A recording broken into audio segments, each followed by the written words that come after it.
Hello from Bush House in London, home to From Our Own Correspondent. You can hear the World Service edition of our programme by going to the From Our Own Correspondent website, but this is a download of the latest broadcast on Radio 4. It's introduced by Kate Adie. Today, the private dilemmas and agonising decisions many Syrians thought they'd never have to face.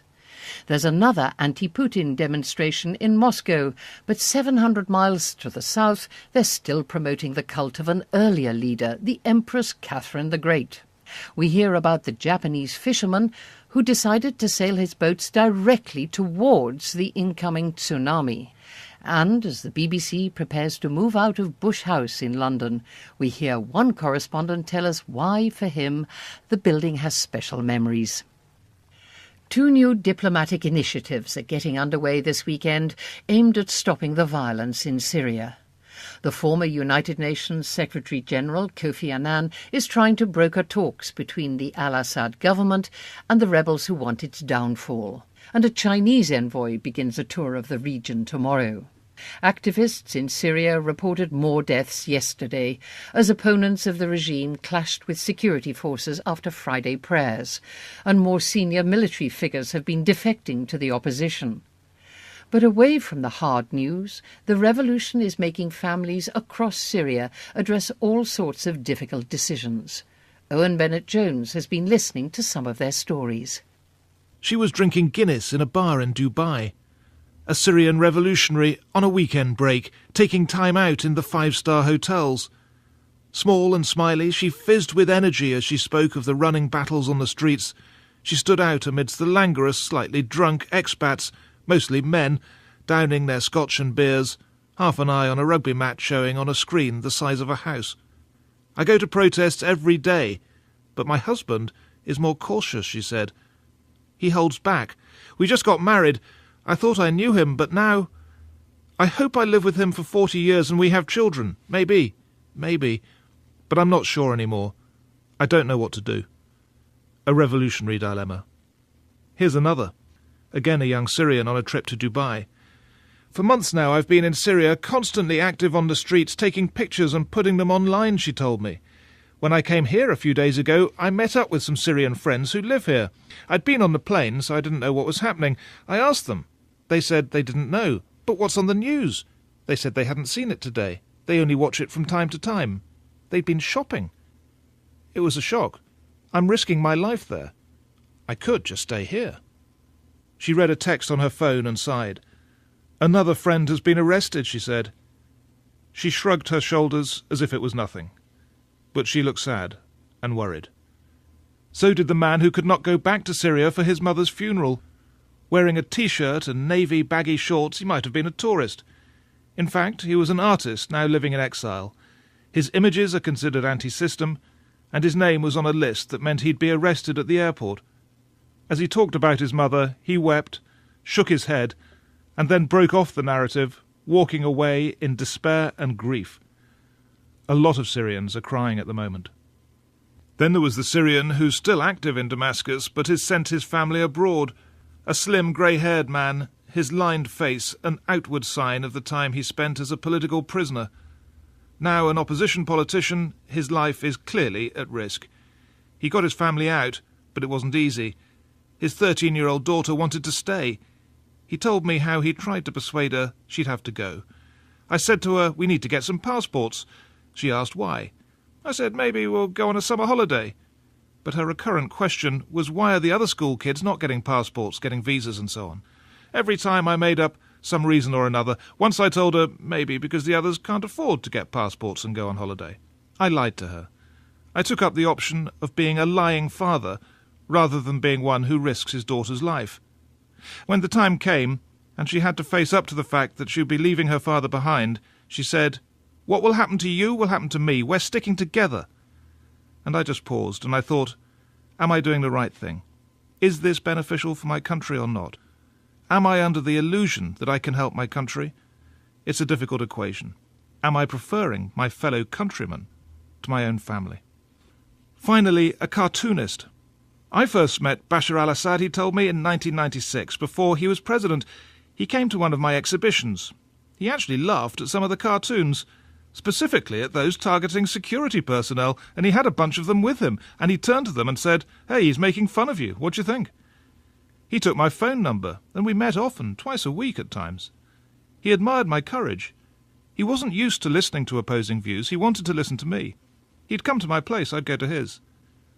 But then a few months ago, Ali Fazat drew a cartoon which suggested Bashar al-Assad was like Colonel Gaddafi. The response was immediate. They had black sticks.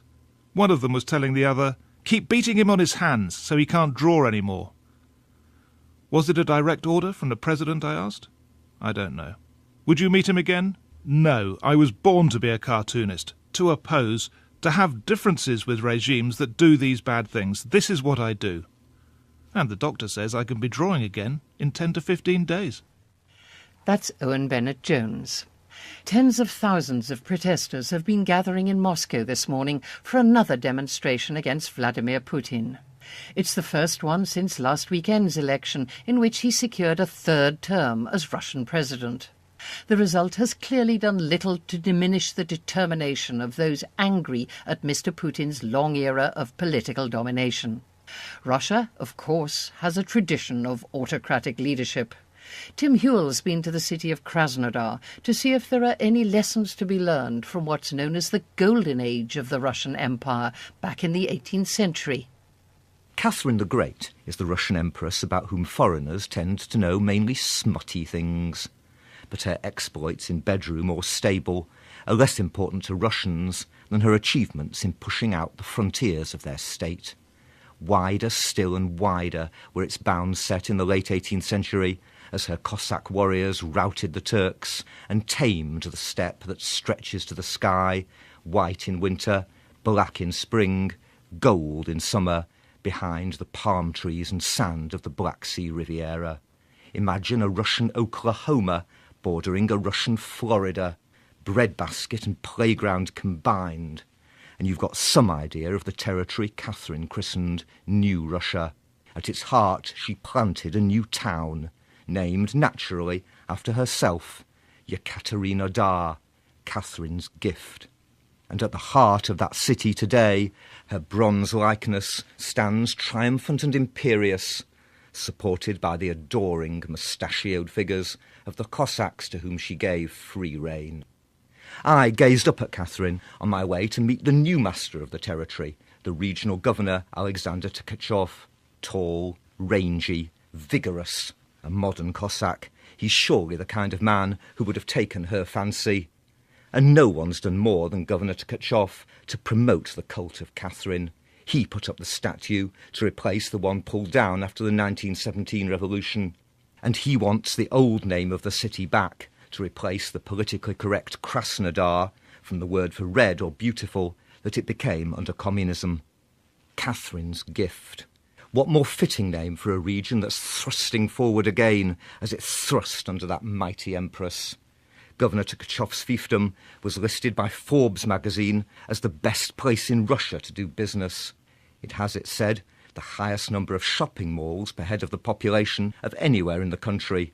And as for the grain yields, proudly reeled off to me by the governor, well, they stand higher not just than an elephant's eye, but than the loftiest ruby star of the Kremlin. And yet, oddly, the name change plan is running into opposition. A few inconvenient dissidents don't like what Catherine the Great stands for, and they're not keen on Governor Tkachov either. Drive out past the shopping malls, across those white horizons, and you'll come to his home district, Vysilki. It's where he once served as the local secretary of the Young Communist League, where he opposed the private ownership of land, and where now that land, as far as the eye can see, is owned by a vast agricultural concern, one of the largest in Russia, built up and still partly owned by his family. To rule and to own. Catherine took some measures that slightly eased the harshness of serfdom, the ownership of living souls, as Chekhov put it. But she also gave away many state-owned peasants to her noble favourites, to do with much as they liked. Of course, in today's new Russia, the firm the governor's family built up owns land, not souls. But as the villagers of Wojciechowski ask me outside their icicle-festooned cottages, who else can you work for? Who else can you rent your land to? And who else will employ you if you get on the wrong side of the firm? And the firm and the authorities, in most minds here, are one, as of course the state was both employer and ruler for 70 years under communism. Power is power, an old man with sparse teeth tells me, and power doesn't let anyone else get through in any circumstances. He was talking specifically about the presidential election, which ended, unsurprisingly, in the overwhelming victory of Vladimir Putin, a man who has already run Russia one way or another for 12 years, who announced months ago that he would swap places with the current president, displaying a sense of entitlement that Catherine would have understood so well. Governor Tukachov's a great fan of Putin as well as of Catherine, and dismissive of those who say that Putin stole victory in a rigged election, of those protesters who chanted bravely but hopelessly the rallying cry of the anti-corruption campaigner Alexei Navalny, "We are the power." The governor told me the opposition should now be dealt with firmly, and then he embarked on a pleasant conversation about the governance of the BBC and its independence from the state. As for his icon, Catherine, who suppressed the Great Serf Rebellion, the Pugachev Uprising in 1774, she enjoyed corresponding with those champions of the Enlightenment, Voltaire and Diderot. Discussing the rights of man was amusing, but ultimately it was only power that could satisfy her. Tim Hewell. Opportunities to travel deep inside Somalia don't come every day of the week. 21 years of war have battered and bruised the country and left it one of the most dangerous in the world. The fact that the Islamist extremist group Al-Shabaab has been in charge of much of Somalia has meant vast swathes of the country have been off limits. But Will Ross has been telling us he received an invitation from an unlikely source to visit a former Al-Shabaab stronghold. "Just get to Addis Ababa and we'll do the rest," was the message from an official at the Ethiopian embassy in Nairobi. "Our military will fly you into Somalia," and I was glad to hear, "and they'll bring you back out when you're ready." The Ethiopian army taking journalists into Somalia? Surely not.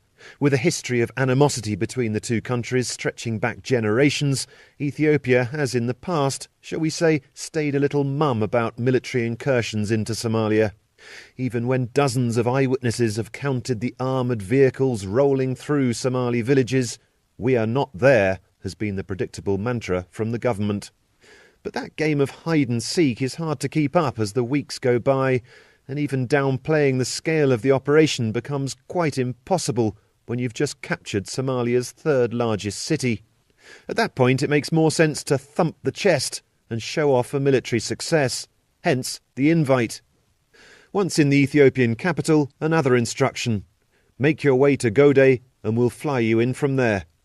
The commercial flight took us via the wonderfully named towns of Diridawa and Jijiga. As we came into land, the sight of wandering camels gave a good clue as to what Gode in Ethiopia's Ogaden region was going to be like. Stiflingly hot and a long way from anywhere. The next morning we were back at the airstrip and onto a plane that made us all a little nervous.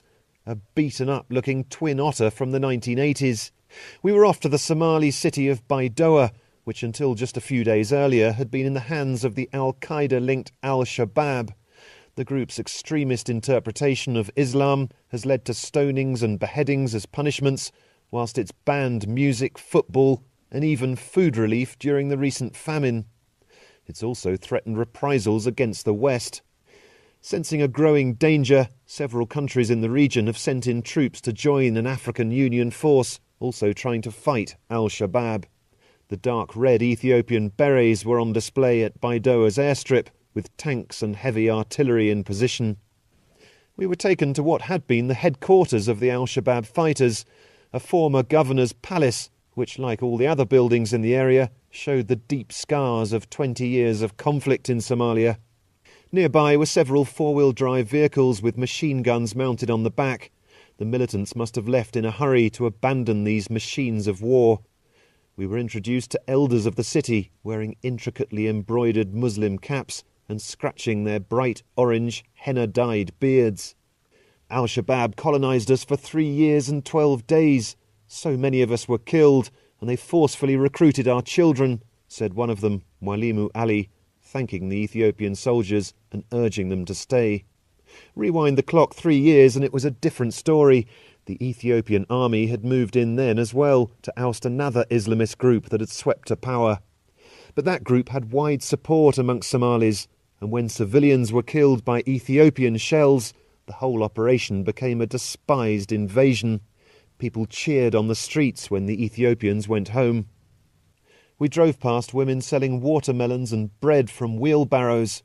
On what was a carefully controlled visit, we weren't allowed to ask what they made of the latest change of guard. I did get a chance to meet an MP who was mightily relieved that the city had changed hands. Al-Shabaab was like an earthquake, but people have become free in the last 10 days, said Muhammad Ibrahim Habsadeh. He wants to set up a regional government and says he's willing to include former Al-Shabaab fighters. This trip happened to coincide with the anniversary of Ethiopia's most famous military victory, the defeat of Italian invaders at the Battle of Adwa way back in 1896. Returning to the Ethiopian town of Gode, in a popular restaurant the TV was showing dramatic reenactments of the battle, featuring wiry men who looked old enough to have witnessed that bloody day. Our group of journalists shared a huge plate of delicious stews and fermented bread. I ought to add, we were also served a mound of pasta. Those Italians couldn't make Ethiopia theirs, but somehow the spaghetti sneaked in. That was Will Ross. Thousands of Japanese families are still unable to return to their homes a year after the disaster at the Fukushima nuclear plant.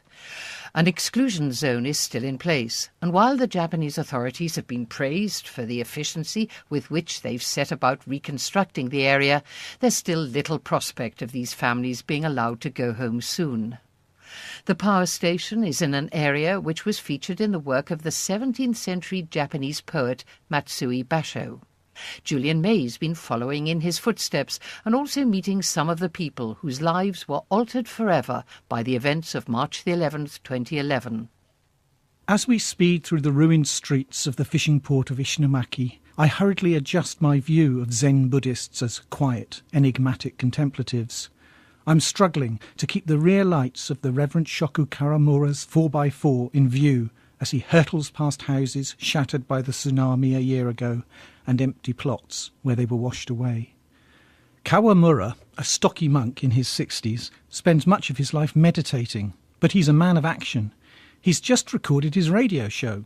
He gives practical information, keeps people's spirits up, and indulges his passion for progressive rock. Radio, he insisted, was the best way of keeping people informed after the disaster. Now he's off to meet a group of reconstruction volunteers, but on the way will, if we can keep up, lead us to where Toruko Kobayashi lives. She's a poet who's been writing about the aftermath of the earthquake and the tsunami, and we should meet her. 300 years ago, Japan's best-loved poet, Matsuo Basho, visited Ishinomaki. He was pleased to see hundreds of ships in the harbour and countless streaks of smoke rising from the houses that thronged the shore. He included this in his account of a peregrination he made in 1689, visiting famous spots, staying with poets, priests, farmers and fishermen.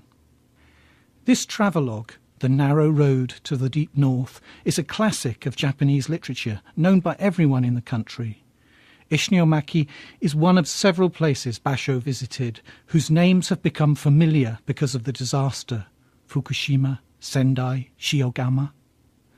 A year after the disaster, there are boats at Ishinomaki again, but the fleet was decimated, and those houses that thronged the shore have gone. I'm on a journey with the poet Stephen Henry Gill, who lives in Kyoto, following in Basho's footsteps. Like him, we're meeting local people, poets, priests and fishermen, workers and waitresses, listening to their stories. There are strange resonances. Our first stop is at the so-called murder stone of Nasu. Here, lethal gas seeps from a volcanic vent beneath a boulder. Basho describes a pile of dead bees and butterflies nearby. A guard keeps us from getting too close and tells us that every year 6 visitors are overcome. This invisible poison, seeping across the winter landscape, is a striking parallel with the radiation from the nuclear power station at Fukushima, not far away. Trying to reach the power station, we're turned back by the police at the edge of a 20-kilometre exclusion zone. Even outside this, we go through radiation hotspots. Once, beeping madly, our Geiger counter goes off the scale. Shoko Kawamura, Zen Buddhist monk, broadcaster, prog rock fan and lunatic driver, screeches to a halt and introduces us to the poet Teruku Kobayashi. Compassion, he says, is a monk's identity, and that means rescuing, reconstructing, and he roars off. Teruku Kobayashi, who writes tanka, 31-syllable poems, is more serene. As well as needing to repair physical things taken away by the tsunami, she says, the human heart needs attention. Writing and publishing tanka poems, I feel a sense of healing of my emotional pain. Shigenari Sasaki has reached a similar point. After a few beers, this fisherman, one of those whom Basho pitied for their precarious life on the sea, tells us his story. I was driving when the earthquake struck. I knew there would be a tsunami. I had 4 fishing boats in the harbour. They were bound to be smashed, so I tied 3 on a tow, put to sea, and faced the tsunami. This was, I suggest, a remarkable feat of courage and seamanship. Going up the wave is dangerous, but coming down the other side, unless the line is exactly right, a boat will yaw, swing uncontrollably to one side, and capsize. Mr. Sasaki, a small man with big hands, whose eyes, when he smiles, disappear in the creases of his weather-beaten face, plays it all down. I'm a fisherman, so I knew I could do it. There were 7 waves, 2 huge, the others just big, but I rode them. When I came back, the harbour had gone, and most of the village. His wife survived, but his mother drowned. He's speaking in a room quickly built onto his ruined house by volunteers. The generosity of volunteers who just arrived and got on with the job has renewed Mr. Sasaki's faith in humanity. In spite of everything, because of these people, he says, I'm a happy man. Julian May. Now, some of you will know that From Our Own correspondent is based at Bush House in London, where there's been much excitement these last few days. The BBC World Service, which also lives here, has been celebrating its 80th birthday. But for many, the celebrations have had a bittersweet quality. For the BBC's about to move out of Bush House. Over the next few months, the World Service, along with this programme, is relocating to refurbished premises elsewhere in the capital. The advantages of this arrangement, to listeners as well as broadcasters, are said to be considerable. But overseas, some correspondents are watching the demise of Bush House with sorrow. Among them, Alan Johnston. Getting a job at Bush House a long time ago now felt like a huge opportunity. After years on local newspapers, here was a chance to start writing about the world far beyond the English countryside. But I had a kind of false start in the Bush House newsroom. My first day just happened to coincide with the first day of the First Gulf War. Of course, everyone was far too busy to show a completely new chap around, and after a few hours I was told to just go home and try starting again the next day. But I'd already seen enough to know that I would like Bush House. The whole world seemed to flood into the building. You were there with some of the best journalists from the Middle East, Africa, India, and many other places. And eventually I saw close up the impact that they were having in some of the most remote parts of the world, like when I first went to Afghanistan. At the border, at the top of the Khyber Pass, a big blue gate swung open to reveal a depressing picture. Very poor Afghans pushed and shoved as they streamed out of the country, and Taliban fighters in their white robes and black turbans thrashed about with whips as they tried to impose what they regarded as some sort of order. The passport office was freezing and so gloomy I hardly noticed a figure under a blanket in the corner. But this was an official. He took my papers as he lay there, and when he saw that I was from the BBC, he came to life. He emerged from his blanket to take a look at me. Then he named the last 4 BBC correspondents to be based in Afghanistan and asked if I knew them. Like many Afghans, the passport man would have been tuning into the Pashto language programs from Bush. They would have helped him make sense of the turmoil in his country, in a place where there were so many problems and so little reliable information. Bush House's broadcasting made a difference. And as a correspondent, I wasn't only contributing to what the World Service had to say, I was always a listener too. And for me, what emerged from Bush House was never more important than when I got into trouble in Gaza. I was kidnapped by a jihadi group and held hostage. At first I was locked in a room with nothing in it except a bed and a plastic chair, and hour after hour I paced backwards and forwards in silence, alone with my fears. But after 18 days, something remarkable happened. A guard gave me a radio. I switched it on, and the voices of our Arabic service and the spirit of Bush House filled the room. Suddenly, in that desperate place, I had a link to the outside world, even a connection with the people in that building that I knew so well in faraway London. One night, a while later, I tuned in to hear that Bush was broadcasting a report that I had been executed. It's hard to put into words quite how shocking a thing that was to hear in the measured tones of my own radio station. But in the days afterwards, as I lay on the floor of my cell, I listened to reports that I was believed to be alive, and indeed I was. And as the weeks turned into months, the World Service brought me the story of my own kidnapping, the demands of my captors, news of efforts to free me, and messages of support. The BBC mobilised an extraordinary campaign on my behalf. Bush House and everybody in it were at the centre of this, and of course, I will remember that all of my life. I'm based in Rome now, and after this spell abroad, I won't be going back to Bush.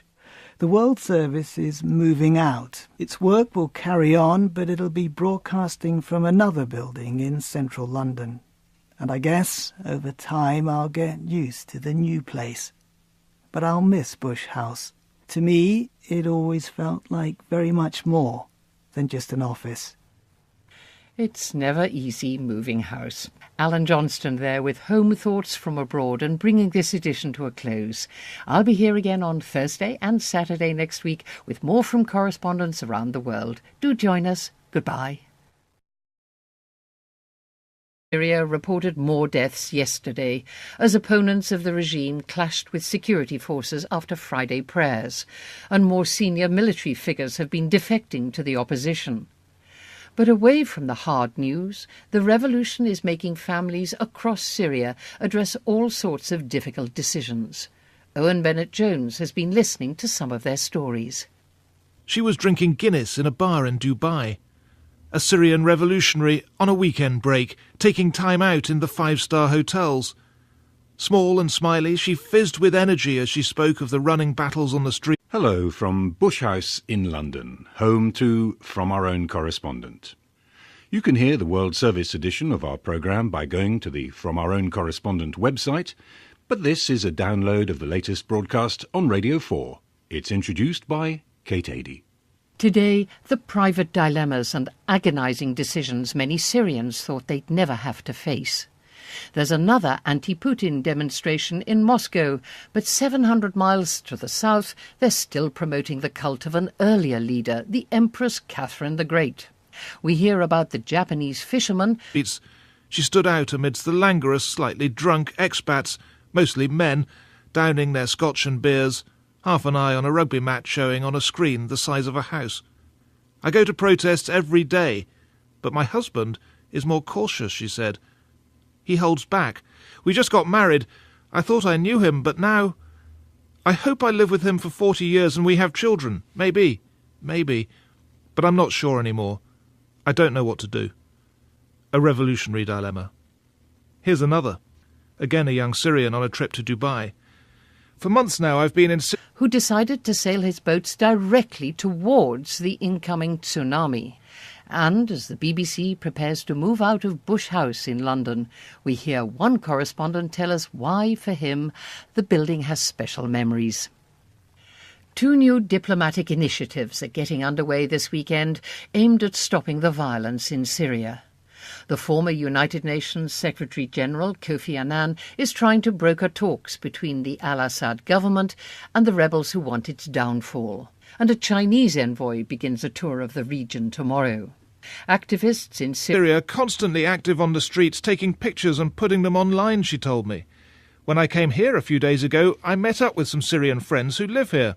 I'd been on the plane, so I didn't know what was happening. I asked them. They said they didn't know. But what's on the news? They said they hadn't seen it today. They only watch it from time to time.